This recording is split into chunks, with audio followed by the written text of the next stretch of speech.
Hello, lovelies!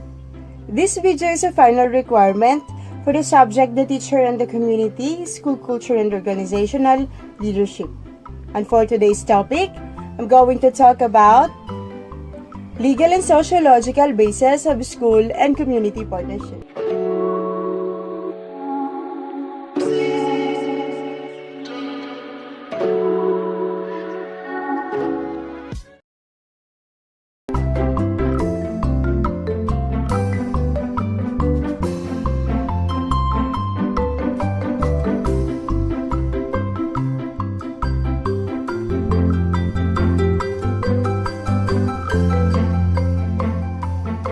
The school and the community are the mainsprings of effective and powerful forces that can create a wholesome climate for mutual gains and betterment.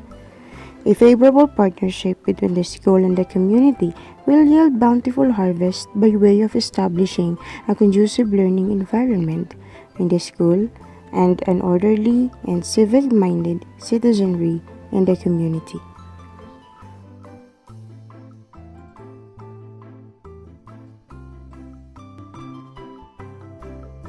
Parents are the first teachers in the home. Teachers continue to enrich the students' experiences at home, thus strengthening the valuable personal traits and characteristics initially developed. Members of the community include the local government units, the non-government agencies, civic organizations, and all the residents. What are the difficulties and problems of children at school? Ability to accomplish assignments, regular attendance,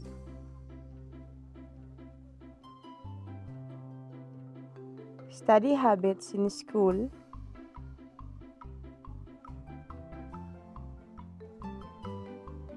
negative attitudes and problems with self-discipline.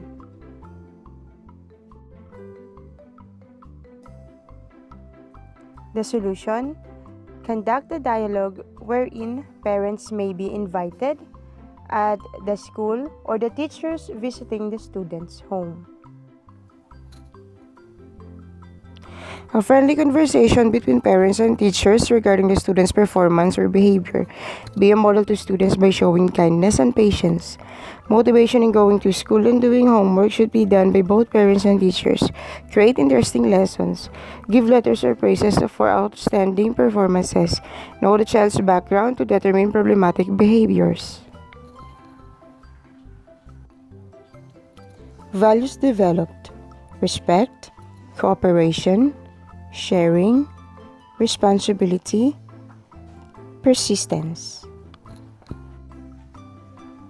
Interests: special interest and innate talents noticed at a young age, such as heightened propensity for music and drama, athletics, and the arts, must be attended to by the sensitive mentors and guardians in order to provide them with continued opportunity to attain full realization of their natural gifts. School and community. The school is usually located at the center of the town or city. It is therefore being subject to daily scrutiny by the members of the community. Seeing the various activities going on at school, everyone passing by witnessing it would feel proud at their school. The community would in turn make sure that the school surroundings are clean and comfortable for children and shares whenever. Collaborative relationships. Literary assistance for out-of-school children and house campaign for helpful practice. The city officials help in improving the physical facilities of the school and also pay the salaries of the teachers. Historic celebrations are celebrated and supported by all, school and community, showing a strong feeling of togetherness. Organized associations.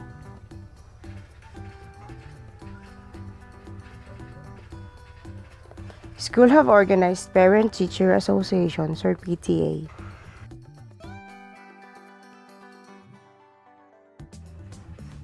They undertake projects and activities aimed at promoting a harmonious and enjoyable relationship among themselves. Public safety, beautification, and cleanliness. Peace and order, safety in public conveyances, and compliance with ordinances afford ample protection and disciplinary measures deserved by all. Beautification of the community through tree planting in every household and cleanliness through proper waste disposal are voluntarily undertaken by both. Values exhibited. Outstanding school personnel as well as barangay officials are honored. This serves as a motivation for both parties and their followers to continue with their commendable practice. Values of nationalism and unity are developed through the example demonstrated by the school and government officials.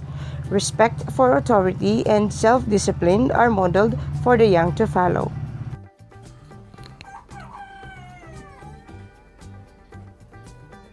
Instructional centers and materials. The community can serve as rich sources of instructional materials.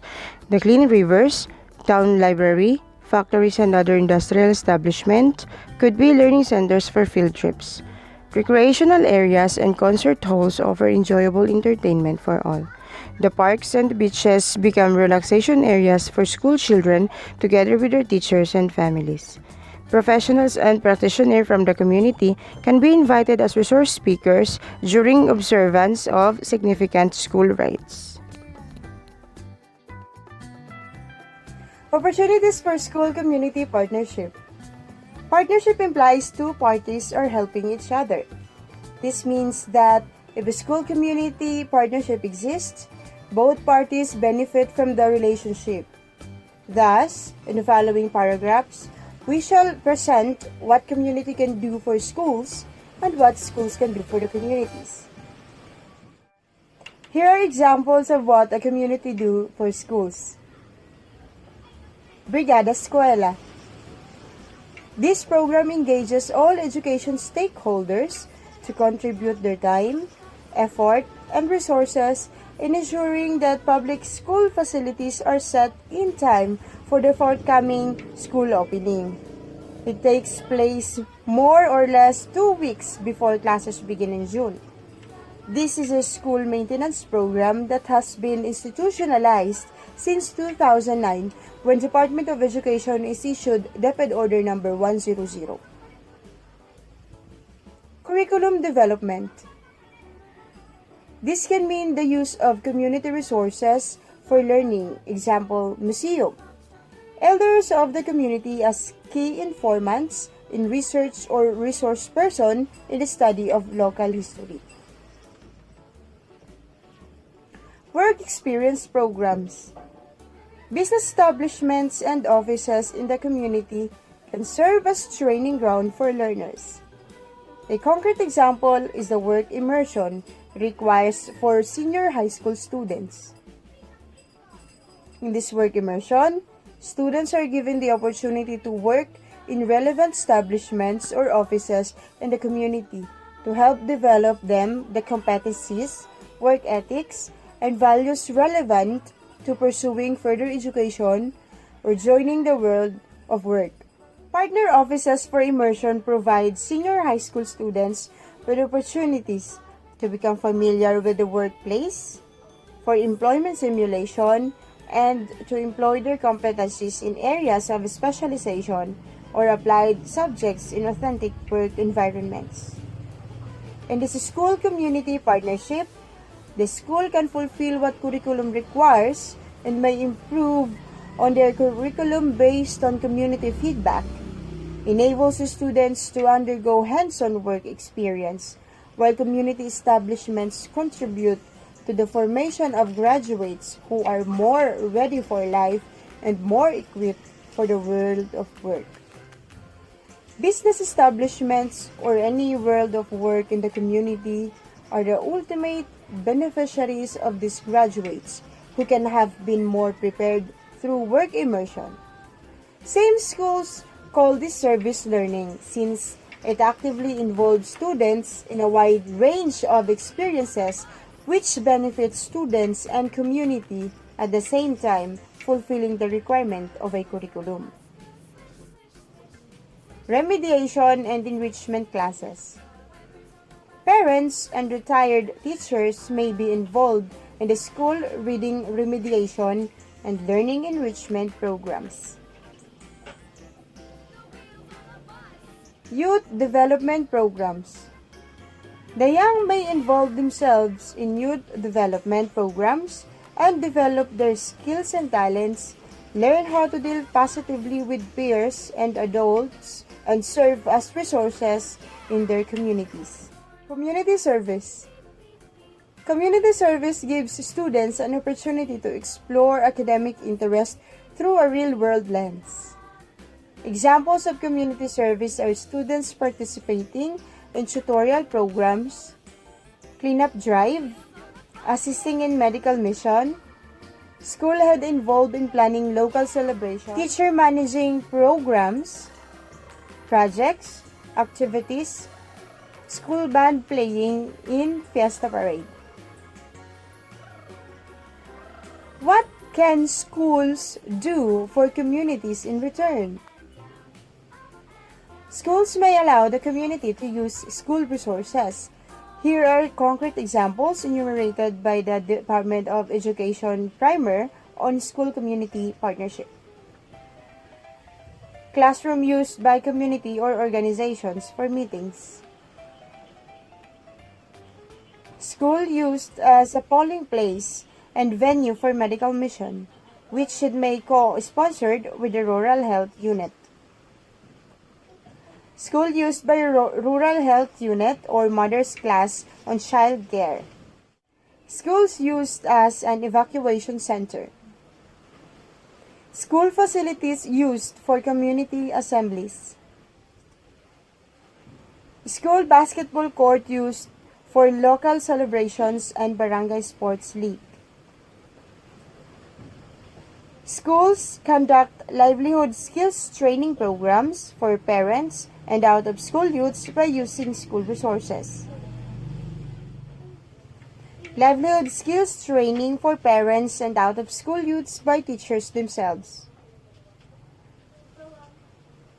Sociological basis of school-community partnership.